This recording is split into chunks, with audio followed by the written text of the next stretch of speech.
چې کله سړی وفات شي کنه او دې قبر کې کیږي او د سره کله حساب کتاب شروع کیږي او د کې ژوند راشي نو دې چې وګوري نو په د وخت د مازدیګري هر ټیم چې تاسو مړی ښخ کړئ دې چې قبر کې وګوري نو په د به وخت د مازدیګر ټیم دی د انور به داسې مخامخ شي داسې حال کې به لکه د انور چې پریوزي په داسې حالت کې به دته دا ټیم مخې ته شي دې چې د مانځه عادت وي که نه منځونه اهتمام یې کړی دی به وایي ما پرېږدی زه مونځ کوم زما نه د مونځ وخت ما پرېږدی زه مونځ کوم هغه د انور غایب کېږي نو چې سړي مستقل د مازدیګر مونځ په کرکټ کې پرېښودی ده ته پته لګي چې دا زما پرېږدی زه د مازدیګر مونځ کوم ما ته پته شته نه د مازدیګر مونځ په ژوند کې کړی نه نو څه به وایي چې ما پرېږدی زه مونځ کوم دی چې وګوري نو دی به وایي ما پرېږدی زه مونځ کوم هغه د نور رانه غایب کېږي نور رانه غایب کېږي علما وایي چې په ده به ولې وخت د مازدیګر وي لکه د مازدیګر دا وخت ده ته ولې مخې ته شي علما وایي دې وجه دا ده که نه چې کله مسافر سړی په لاره روان یو سفر کوي نو چې دی وګوري چې دا انور د پریوتو شي دا وخت د مازدیګر شي نو د سره اړه کې یره پیدا شي مسافر ډېر پریشان شي یره وایي شپه به کم ځای ته شپه را روانه ده شپه به کم ځای ته مسافر ته دا ټیم ډېر ګران پریوزي چې ماښام شي نو دم یو سفر کړی دی د یو عالم نه بل نوي عالم ته تللی دی نوی خلق دی نوی ځای دی حقه د مازدیګر ټیم پې راغی چې څه به اوس کېږي نو دنیا کې چې په سړي د مازدیګر ټیم راشي او مسافر یو د شپې ځای نه نو څه حالي نو قبر کې یو نوی مخلوق دی او نوی ځای دی او په د وخت د مازدیګر راغی چې د ده به اوس څه حالي دی نو ځکه ورته الله دا وخت د مازدیګر راغی بس سمدستی ولا فرشتي راشي احادیث مبارکو کې راځي چې دا رشتہ دار ته واپس کیږي نو فرشتي ورته راغلي ستار واپس کیدل دی او فرشتي راتلي ستار واپس کیدل دی او فرشتي راتلي ډېر د یاري منظر دی ډېر د یاري منظر الله دې زموږ حفاظت وکړي بس الله دې موږ ته آسان نبی کریم صلی الله علیه وسلم یو صحابي دفن کو سعد رضی اللہ تعالی عنہ صحابہ توی تسبیح ہوئے سبحان اللہ ہوئے بیا ورتوی اللہ اکبر ہوئے صحابہ ورتی دا اللہ حبیب ناشنا کار دینن وینا ہم چی دے سن قبر کے کی خود او تاسوی قبر برابر کو نوی پا دا قبر راتم ما ذکر ہوئی چی سبحان اللہ ہوئے تکبیر ہوئے اللہ اکبر ہوئے پا دا قبر راتم او دا اغا صحابی دے سعد رضی اللہ تعالی عنہ چی دے وفات شو او ویا زر ملائک دد جنازی لراغو او ویا زر ملائک دد پا جنازہ کی شرکت کرے چی دد جنازہ کی دلا او ویا زر ملائک راغلی و دد پا جنازہ کی ولا بیام قبر راتم شو نبی علیہ السلام سبحان اللہ ہوئے تکبیر ہوئے نو علماء وی چې دا قبر را تنګېدل یو ځل شته دا به یو ځل را تنګېږي بس خو بیا بعضې علما وی په نیکانو باندې الله د شفقت دپاره را تنګي او په بدانو یې الله د عذاب دپاره خو د قبر به یو ځل را تنګي چې دومره تنګ ځای شي او دومره را تنګ شي نو دا پختۍ به یو بل کې داسې نه نوځي داسې تنګ ځای دی وقت د مازدیګر به یو ملائک پراغلی او حساب بکی او ناشنا مخلوق دا دسی د وحشت منظر دی قبر ډیر سخت منظر دی الله دې زمونږ د ټولو د عذاب قبر نه حفاظت کړي نبی علیہ السلام چې به مړی ښخ دعا به وکړله وی یا الله دې ثابت قدم کړي ثابت قدم کړي دنه به اوس تپوسونه کېږي ملائک پراغلي یا الله دې ثابت قدم کړي ډېرې تپوسونو کې ټینګ کړي الله ته استقامت نصیب کړي تا چېرته ورور باره کې دا فکر کړی چې ښخېږي یا الله ثابت قدم کړي نن هم اوس سوالات کېږي او زما پکې هېڅ وس نه رسي د هېچا وس هم نه رسي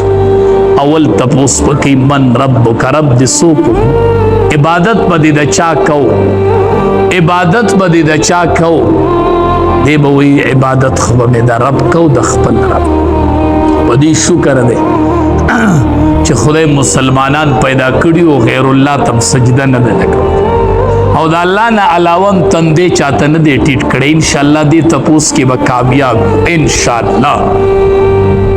دویم او دریم تپوس کې به لګن خلون الله دې مونږ آزاد کی بس دویم تپوس پکې ما دینو که دین دې سو هو ته په کم دین باندې وي دین در تخپل معلوم دی نه چې دی وایي چې دین زما اسلام ای بچی وجود ته دی وګوره په اسلام برابر دی وګوره وجود وګوره ته برابر دی نه چې ته ځان ته وګورې نو ستا وجود به برابري چې په ګیره کې تا ډیزن کړی که نه او ته ځان ته وګورې چې ما دین که دین دې څه یا خدایه څه جواب به خدای له ورکوو په دغه ځای کې به جواب څه ورکوو چې د دین باره کې تپوس وشي او مونږ په ګیره کې ډیزن کړی وایي به چې دا د چا دین و هم ته ځان ته وګوره دا دین د چا و دا ته په کوم دین وي دا تا ته کوم شریعت ښودلی و دا د کوم پیغمبر سنت و ته وګوره ځان ته برابر یې په کوم دین باندې مړ وې په کوم دین به پاسې نو دا کوم دین دی چې مونږ ګیره کې ډیزن وکړو د 1,24,000 پیغمبرانو سنت دی او مونږ پکې مذاق اړو کو چې د قبر کې تپوسو کې چې ما دینو که دین دې سو شکل و صورت برابر دی په دین نن مونږ ټولې د اغیارو طریقې راغستې دي او د نبی کریم صلی الله علیه وسلم ښکلي سنت هم پرېښودي بل تپوس وکئ ماذا تقول فی حق هذا الرجل دې سړي باره کې څه وایي نبی کریم صلی الله علیه وسلم به ورته وایي د باره کې څه وایي ته به ووایي چې دا زما پیغمبر دی چې ګیره په مخ نه وبه وایي چې ګیره نه څنګه به وایي چې دا زما پیغمبر دی څنګه به وایي چې دا زما پیغمبر دی ډېر ګران تپوس دی نښتې به یې او نبی علیه السلام به وي یا الله ثابت قدمې کې یا الله ثابت قدمې کې یا الله ثابت قدمې کې هلته به وایي وګوره دا د پیغمبر و او شکل صورت برابر و نه شکل خو مې نه دی برابر چې د قبر کې به څه جواب د الله د رضا دپاره په دې مخونو ښکلي اوږدې اوږدې ګیرې راپرېږدي اوږدې اوږدې ګیرې سوال درته کوم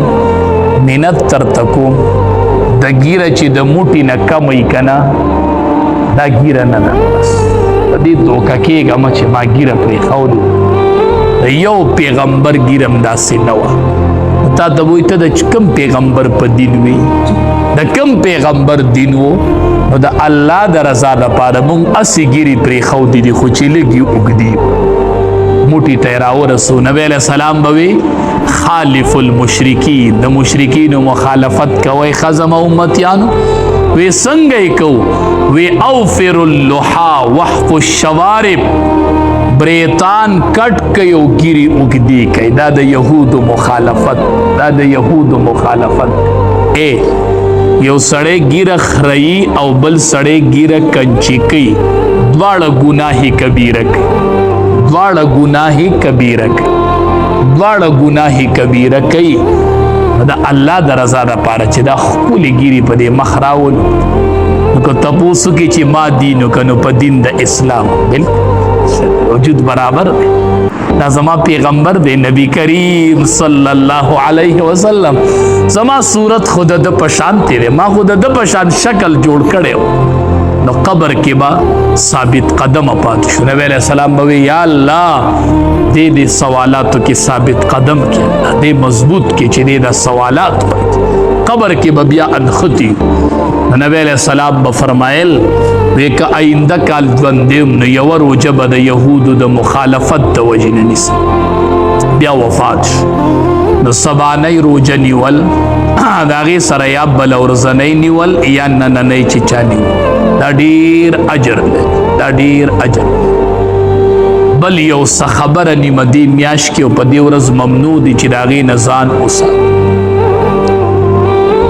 یو خلق وایي احادیثو کې راځي په 10 محرم حسین رضی الله تعالی عنه شهید شوی سبانه ورځ خلق وای وی دی میاشتې ته فضیلت دی محرم دی ورځې ته ځکه حاصل دی یوم عاشوره ته چې په دې ورځ حسین رضی الله تعالی عنہ شهید نه حسین رضی الله تعالی عنہ لا پیدا هم نو چې دا میاشت د حرمت میاشت او د دې ورځې روزه به امام الانبیاء نیولا چې دا خبره ذهن کی چې دا د حسین رضی الله تعالی عنہ فضیلت شو چې هغه په دې ورځ شهید شوی په دې ورځ شهید شو نو دې میاشت حسین رضی الله تعالی عنہ فضیلت دا دی چې په یوم عاشوره باندې شهید شو دا د فضیلت ته نو د وجه نه دې میاشتې ته فضیلت نه دی حاصل نو یو چې دا فضیلت د مخ کې بل خبره ده چې دې ورځ باندې ماتمونه کول ځان په سپېړو وخل ګریوانونه شلول دا د شریعت خلاف دی حسین رضی الله تعالی عنہ په غم کې تدا کوي دا به د هیچا په غم هم نه کوي د چا په غم به ماتم نه کوي بس نو مونږ سبانه ورځ د حسین رضی الله تعالی عنہ د شهادت دی وی مونږ د هغه باندې غمجن یو نو ماتم پکو کنه هغه خپل د وفات نه یو څو ورځې مخکې خپل خور کینه ولا زینب رضی الله تعالی عنها د خور وی زب شهید کېږم زب وفات کېږم خو یاد ساتئ ګریوانونه به نشلوئ مخ په سپېړو دا خو هغه په خپله ویلي چې داسې به نه کوئ او ته وایې دا د هغه د وفات ورځ د زه یې کومه نو هغه خپله لور خور کېنوله چې ګورئ داسې به نه کوئ زه به شهید کېږم خو ګورئ داسې به نه کوئ داسې به نه کوئ ګریوانونه به نشلوئ مخ په سپېړو نه وخئ ماتمې به نه جوړوئ داسې به نه کوئ زه به وفات کېږم شهید کېږم به خو داسې به نه کوئ داسې به نه کوئ نو د امام الانبیاء نوسې حسین رضی الله تعالی عنہ په دې ورځ باندې شهید شي بل احادیث مبارکو کې راځي چې په دې ورځ باندې سبانه ورځ په دې چې څوک په دې ورځ په خپل اهل او عیال باندې لږ فراخي وکړي د نور ورځو په نسبت ولا خوراک لږ ډیر پروګرام ورلو کې اضافي خوراک پیول احادیث مبارکو کې راځي الله به کور کې ډیر خیرونه او برکتونه ورواچي روح کال به کور کې خیرونه او برکت اگر چې د دې حدیث سند بارکه ضعف موجود دی خو اکثر محدثین وایي چې دا حدیث مقبول نو چې په دغه ورځ سبانه ورځ باندې لږه فراخي وکړل شي په خپل اهل او عیال او زه به درته دا ووایم چې ما په خپل تجربه کړې خپل مې په یو کال نیم اوسو چې عمل کړی دی او په دې سترګو مې هغه هر څه لیدلي دي بس په لنډو خبره ده بس حدیث وي د امام الانبیاء خبره وي دا د کمال نه ډکه وي ښه نو په خپل اهل او عیال باندې به فراخي دا به لازمم نه ګڼو فرض به هم نه ګڼو واجب به هم نه چاوکه جو ثواب دی دسی به نه وایي چاونه کو جو ګناهګار دی دا خو غټ بد عمل وکړو نه دسی عقیده به نه ساتي او چې عمل پې چاوکو الله به ډېر خیرونه او برکتونه ورکړي بس په خپله به یې وینئ وکئ پې عمل لکه زمونږ روژې نو د دې ماشومانو خو روژه نه که په دې باندې وکئ په دې فراخي پې وکئ او ماښام بیا وکئ انشاءالله چې ډېر خیرونه او برکتونه به وي